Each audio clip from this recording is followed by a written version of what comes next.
2, 1. Hello, America, and welcome to the Hair Club for Men, also known as Happy Hour with Maestro Tim. I have a very special guest. Please welcome my good friend, Steve Shanley, professor, composer, musician, jazz pianist. Welcome, sir. Thanks for being here. It's good to be here. Thanks for getting me out of the house, giving me an excuse to wear some pants for the waistband. Yeah, actually, so offline, we were talking about the pandemic punch. Yes. So have you been eating lots? Or been able to do a little exercise? I've been doing both. I've Yeah. been able to actually exercise a little more, so Yeah. it's made up for the more that I've been consuming. Well, I gotta say, the facial hair looks good. This is a new look for you. You usually have the goatee thing going, right? Yeah, it was, and I did the usual thing that a lot of men did the first month or so, which was grow it out, and then as it turned out, my wife actually liked it, and so I decided to keep it. And I've been telling people, I sort of feel like career arc trajectory. I'm Star Wars Episode 2, 3, Obi-Wan Kenobi right now. Excellent. So that's I'm kind of going for that beard look there. Yeah. I want to thank you for recommending your barber.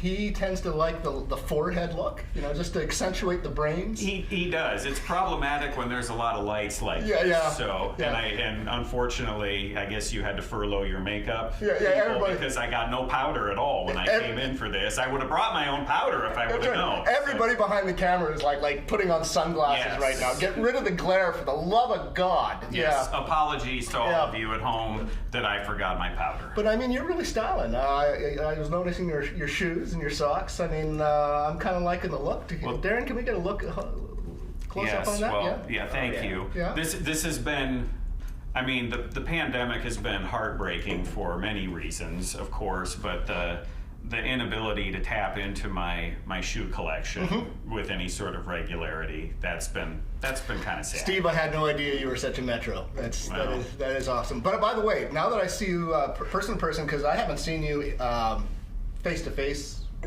well, 6 months maybe. It's been a while. It has.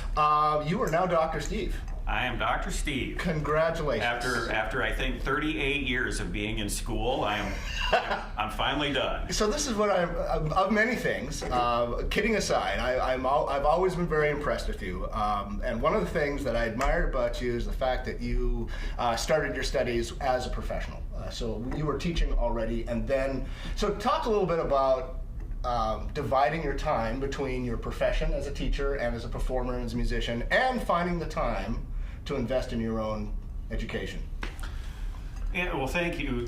Yes, I'll admit, and some people have asked, so what do I need to do if I want to sort of follow your career path or end up doing what you do? And I tell them, you need to get really lucky because when I graduated from my undergraduate, the only job I could find in the state was teaching middle school orchestra here in Cedar Rapids. I'm from Cedar Rapids originally, so I had no intention of coming back here, but that was the job that was open. And so I started teaching orchestra, thinking that's going to be a very temporary thing, and then I fell in love with the band director and got married to her.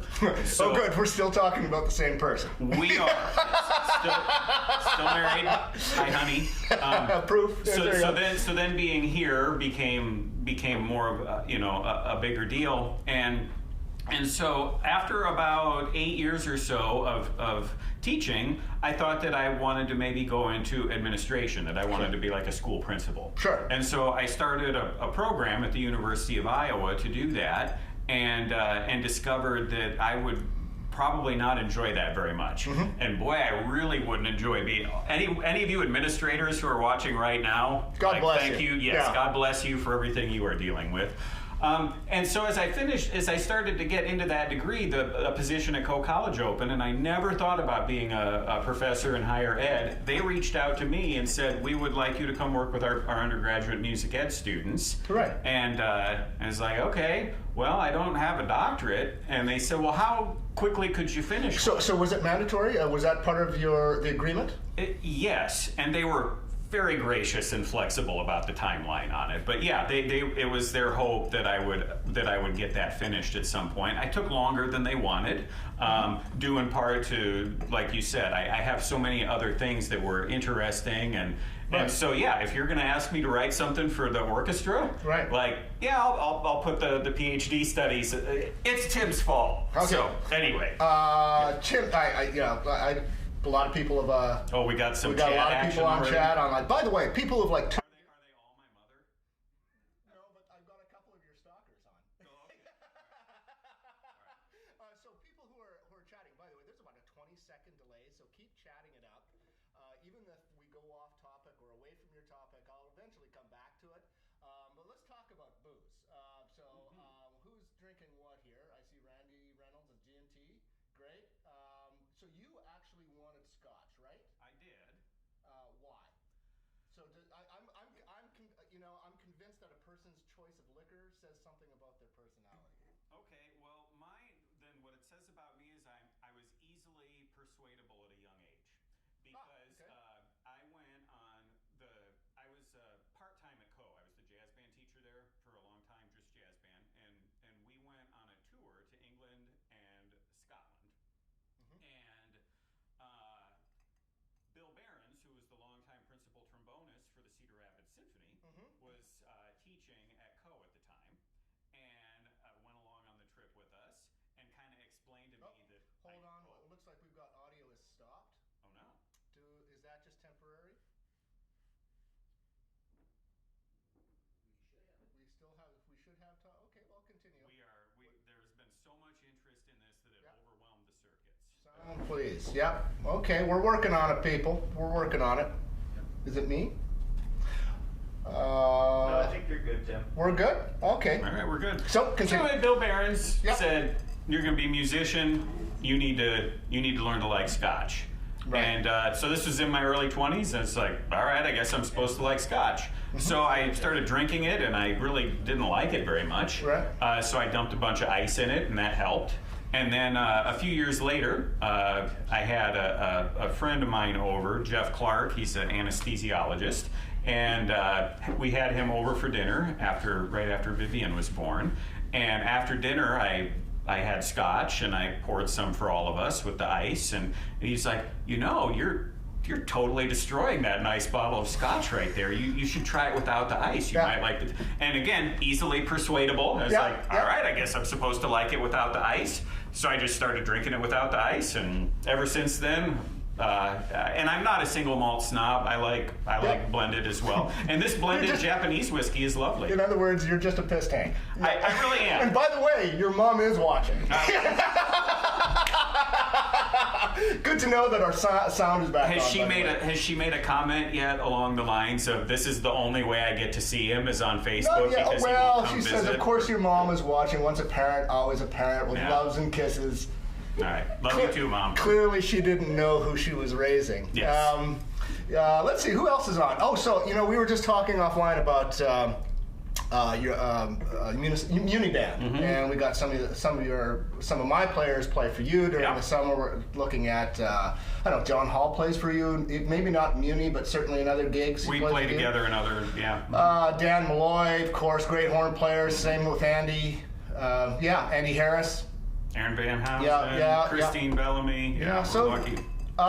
So both of all, this is actually very enlightening to me, because we at Orchestra Iowa, we're spinning our wheels, waiting for things to happen, because we can only work on certainty.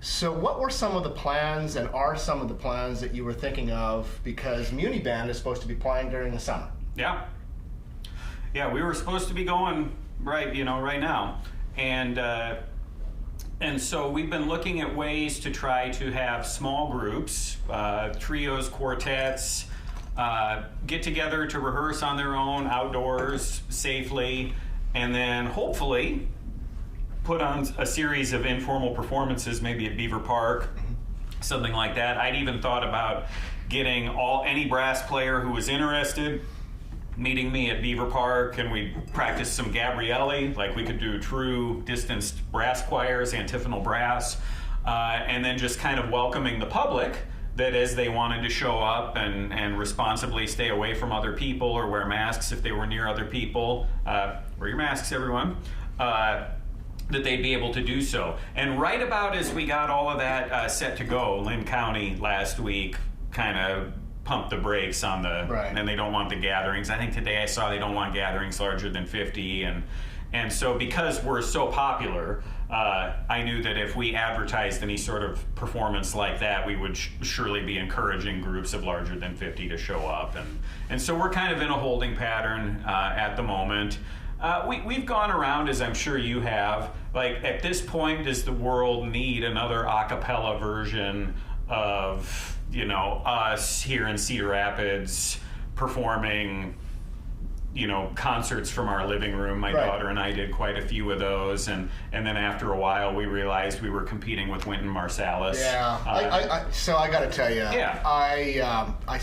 well, it's not so secret. I hate those. I hate these virtual performances. On one hand, it's a great tool to get in front of people because it's really important, and what we're doing here is also to make sure that people know that we're not going away. We're here to remain in their consciousness, so that when we do come back, we still have an audience that's intact, and also to keep people in mind, keep us in mind for the philanthropic decisions. But after a while, these virtual performances get really tired because they sound canned, just because of the way they have to be processed, and it's an interesting sort of project. At least it was interesting to begin with, and now there's so many things online, and it's all pretty mediocre. It goes to show you can't substitute live performance. You can't, and what I kind of keep telling people who are, because there are people who ask for this, and I get it, and they want to see, because I say, you know, you got the New York Philharmonic horn section doing their own living room concerts, like why do you, and they say, but we want to see the municipal band horn section doing this. And I say, I get that, but there's also this element, if you're a musician, where those concerts are very much like hitting the tennis ball up against the garage door. Like, it's good practice, it's fun to a certain point, but you really tennis was made to have someone on the other side of the net. That's what it feels like. I gotta say though, of all the projects I've seen, Andy Clausen, he's really good at this. He is, yes. We've shown a lot of his posts on our website, and we're for those of you who don't follow along, we both work with Andy in the jazz world. He's my principal trumpet, and he's also a kind of a gearhead as well. And so every couple weeks he comes out with these arrangements where he's playing every instrument. Yeah. 15 part arrangements in these. And he arranges all of it. And he arranges them, and they're really, really, really good. And if you're listening, keep them coming, because you are the exception to the rule. And also, I would love to hear all of those arrangements live. Yeah. Because they just kick butt. You just need to find 15 trumpet players who can play like Andy. Good luck with that. Yeah. Maybe in 4 states you might get close. Yeah. We are lucky to have Andy. So your sister's online. I didn't know you had a sister. I do. She's actually the more musically talented one in the family. Oh, really? Like, yeah, she could play the piano and the flute in high school, and I was kind of a fake trombone player. Do tell. Yeah. She was well. She understood what it meant to practice a lot every day and regularly, and I was kind of more interested in going and playing with my garage band. So it was like I had maybe a less traditional route, where I would go jam with these guys, and that was kind of a lot of my high school education, playing in jazz groups or rock groups. And she had the discipline to like learn all of her scales on her flute. She still play? She does. She plays in the municipal band also. Oh God, what's that like being her boss? She. No, I'm not asking you. I'm asking her. Yeah. No, come on. Let's see it. I'm way more scared of her. Like, I'm terrified that I'll do something to make her mad, or I'll pick a week of music where it's just brutal on she's playing piccolo, and then she'll be like, all right, I'm out for the rest of the summer. I need the rest of the summer off. Usually I'll run programming decisions by her to make sure that I'm not like abusing her chops. You see, you are a much more considerate brother. She was my sister. I would be like trashing her on the national airwaves. My sister and I have this very friendly rivalry. She's 4 years older than I am. Tammy, really? If you're watching, 4 years. And we never miss an opportunity to sort of like dig the knife in just a little bit deeper. But I love her and I miss her terribly. But you are a much better man than I am. You're a lot more gracious. What if Tammy? Yeah. Were an amazing concertmaster in Orchestra Iowa. Oh, I can't use the words that I need to be worried.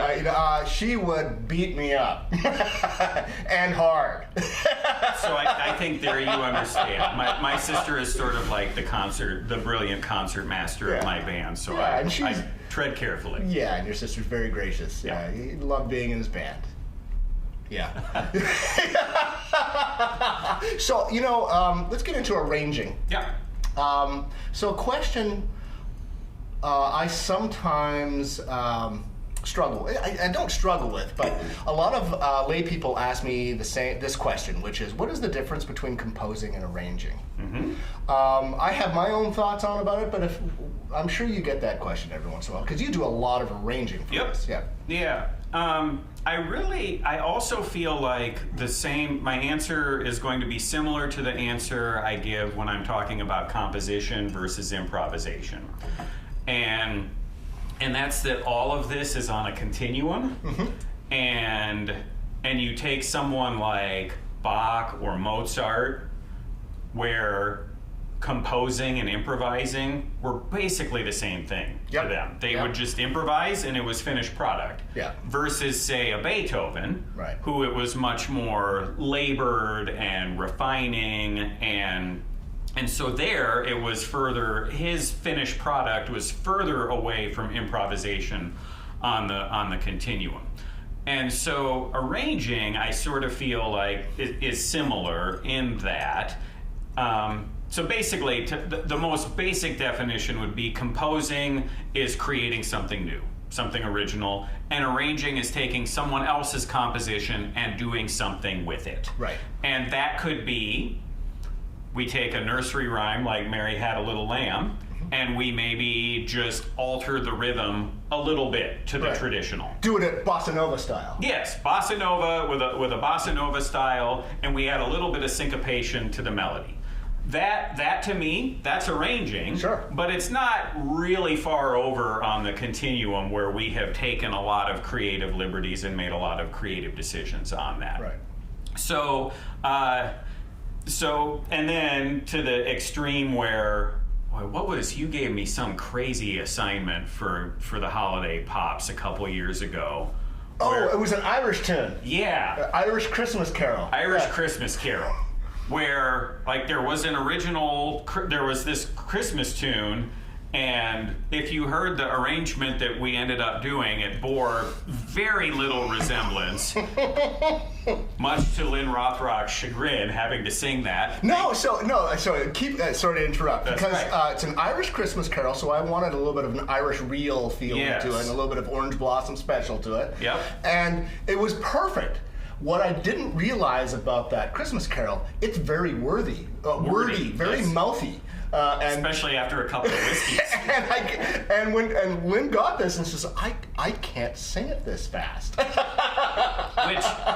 which Tim and I, when we were going over this, we were both like, why isn't there an existing arrangement of this in this short? It seems like, and then we got to that first rehearsal. It's like, oh, that's why. That's why. There's just no one can do it. Yeah, I bet you it's easier in Celtic. Yes. Rolls off the tongue. It must. Oh my God. But yeah, so every year I'm lucky to do some arrangements for the holiday concert, and some years it's take this existing Amy Grant Christmas tune and basically make it sound the same, but assign the instruments to different parts, that kind of thing. So that's actually getting my next question, the difference between arranging and orchestrating. Yes, exactly. And again, a continuum. So some would say orchestrating is you're making very few decisions beyond what instrument plays what. But, like, you know, Danny Elfman is probably the most famous example of this in Hollywood. Yep. Supposedly can't read music. You know, he has his keyboard. Seriously? And gives his, and every one of the pros I've talked to out there who it says that this is true. Okay. And he plays on his little, you know, 1980s sort of keytar keyboard, and he's like, here's what he wants. He gets the composition credit, and then he's got orchestrators. Armies of orchestrators. And those orchestrators, man, great. they aren't just deciding, oh, the cello will play this line. Like, they're coming up with accompaniment, counter melody. Yeah. You know, they're making decisions. Which brings me to my ask. Uh-oh. Yeah, so I don't know why. I think it's probably the booze. But these happy hours are taking off a lot. Well, that's good. And I just know that even post-pandemic, we're going to be continuing doing this. What I need is a theme song.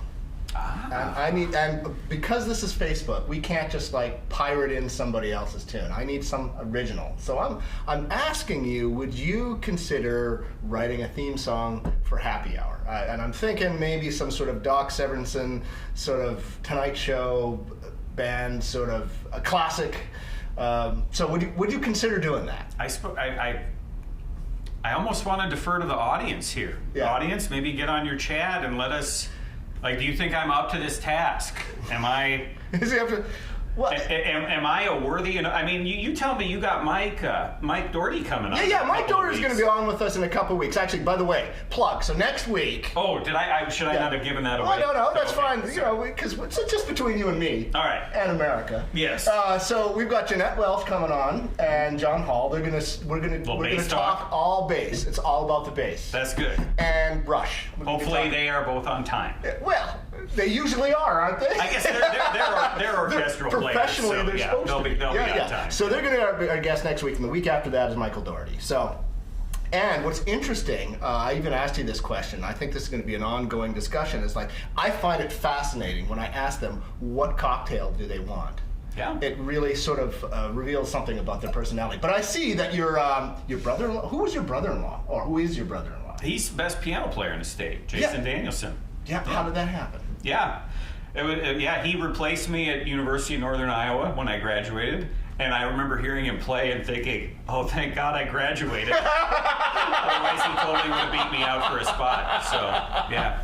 So how did you fall into this sort of group of all these musicians? Because, man, wow, I mean, everything's lighting up. Like, do it, Steve. Yeah, go for it. Oh, my God. Oh, really? The haunch is always up to that task, man. Haunch? What's haunch? Haunch. Yeah. Yeah, that's, there's kind of a groundswell sort of movement that some people think that I need to adopt that nickname. Haunch? Haunch. Is this like from Chips? It is just like someone, my buddy Pat came up with that. He's like, I think we should start calling you Haunch. Yeah. And then he enlisted my daughter in this. So in my daughter's phone, she lists me as Haunch. So hold the phone. Yeah. So people, you know why he's called Haunch. Is it really because of Chips from the 1970s cop show? I was born in 1977, so I don't remember Chips. You're talking to the king of 1970s TV. Okay. Oh yeah. Well, we'll have to, but that's, yeah. So Haunch, I'll go by that now as well. So Danny says, hell yeah, Steve should write the theme and have Andy play. Okay. Yeah.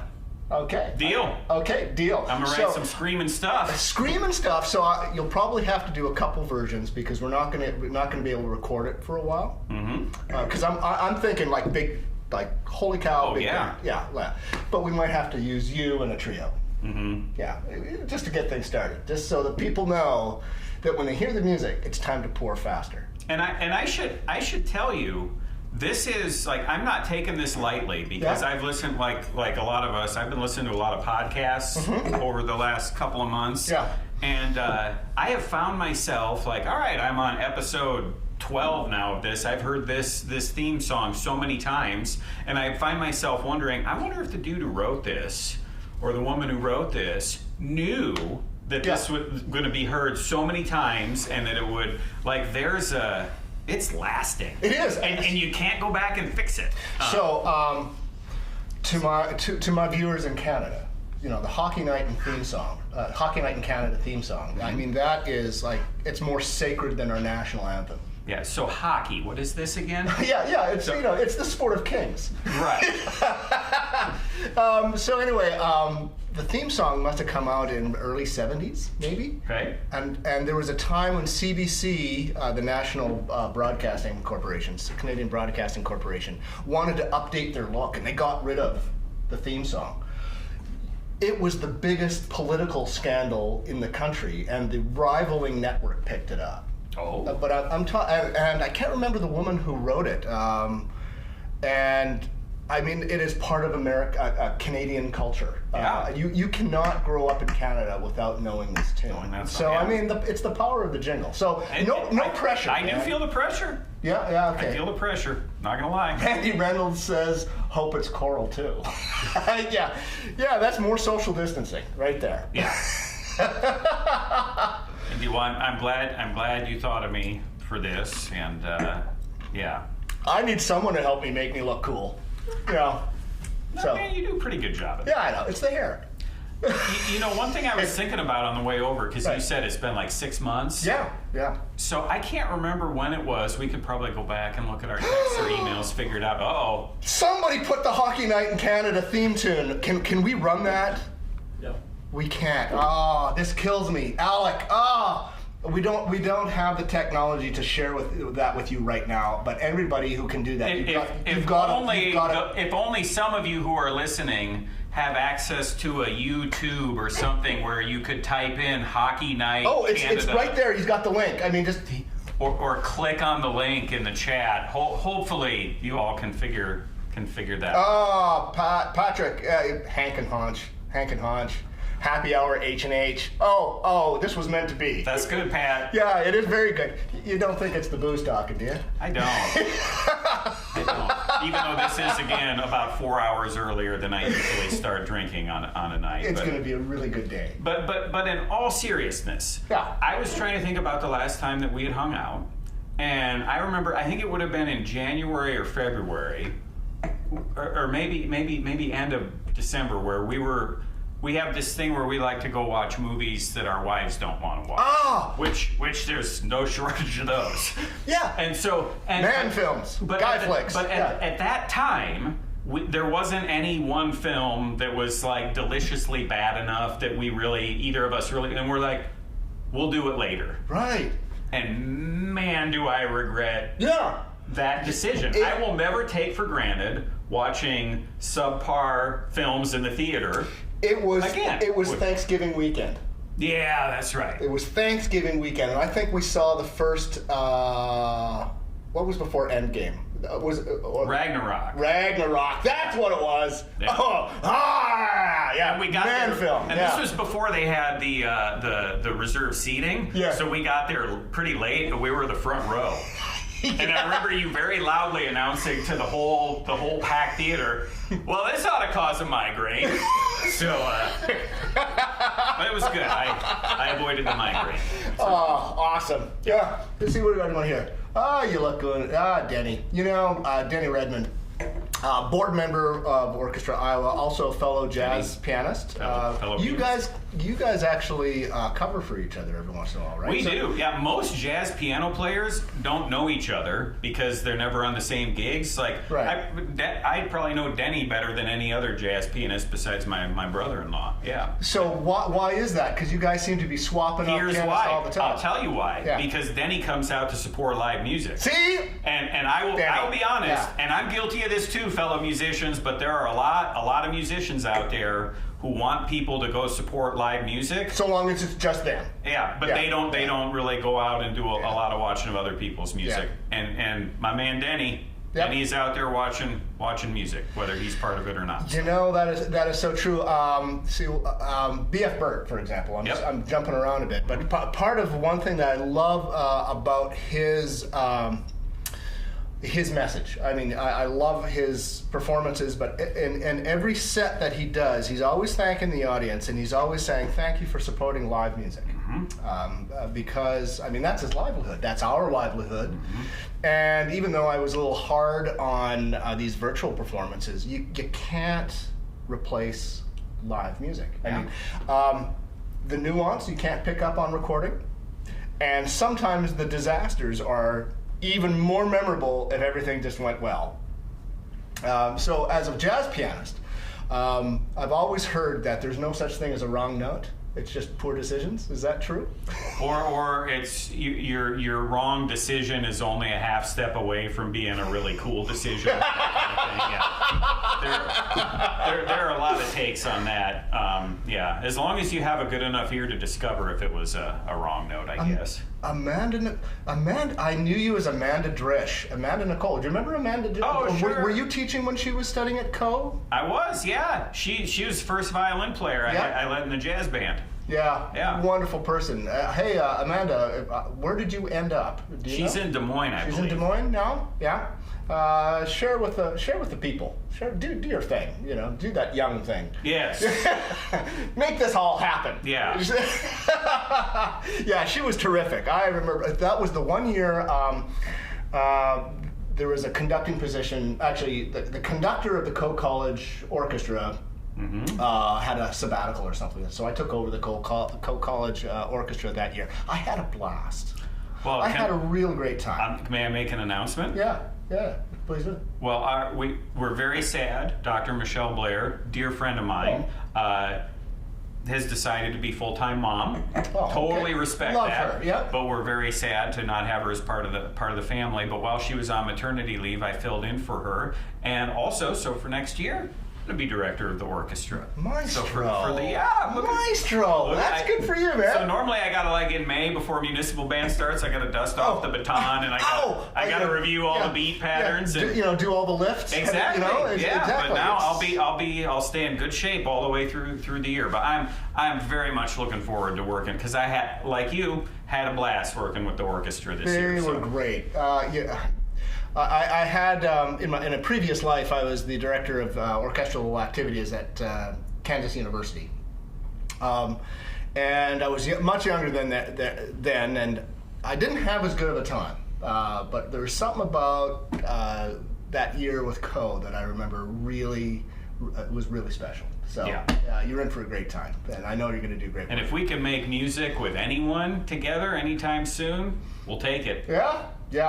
So as we wrap up here, take me back a couple months. Your last, I don't know, April? No, even February. You know, when we knew that this pandemic was happening and the school hadn't quite shut down yet. Did you know this was going to really be a big deal?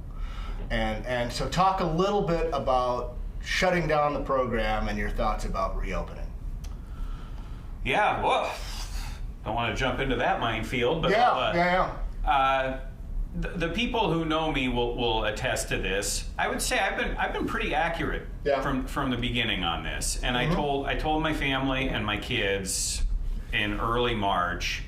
Basically, if you get to do anything that you were hoping to do in the next 6 months, we're going to consider that lucky. Yeah.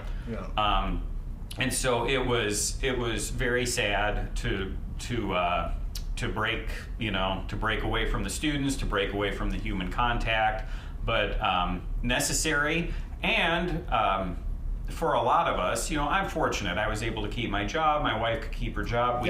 We have children who can school themselves. Hey, they can gig. They can earn, baby. Actually, Vivian's had more gigs than I have this summer, and is making more teaching than I have. But it's so I've been lucky that this hasn't been catastrophic for my family like it has been for many families. So I've been able to enjoy watching old movies and TV shows with my family every night, or going out on walks with them, and doing stuff that I never did before. Right. I would say it's because I didn't have time, but it's because I wasn't making time for it. And this forced me to make time for it, and so a blessing there. I am ready for that to be done. And I feel like I won't take it for granted.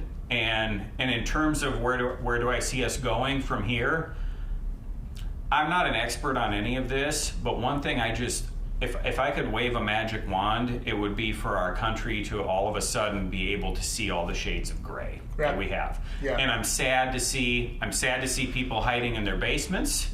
And I'm sad to see people who are completely in denial of all of this, yeah. or are yelling at me when I walk in here just now because I'm wearing a mask. Right. Like all of it makes me sad, and I don't think there is a political party or an ideology that has an answer to all of this. The answer is all of us need to understand there are shades of gray, and if I think the sooner more of us can understand that, the more likely it is that we're going to get to start to do some of the things we miss, including making music and having an audience, and it's just going to have to look different than what we're used to for a while. Yeah. But I think it's going to be worth it if we can all understand that. If we wait for it. Yeah. It's been great drinking with you.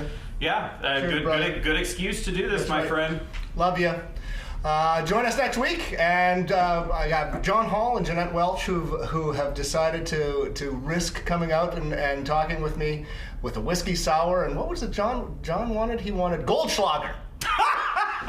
Good choice. So with the glitter in it? yeah, well, we'll see. I think it's going to be more like Iron Pyrite Schlager, but we'll see what happens. So All right. join us next week, everybody. Thank you. God bless, and cheers. Cheers.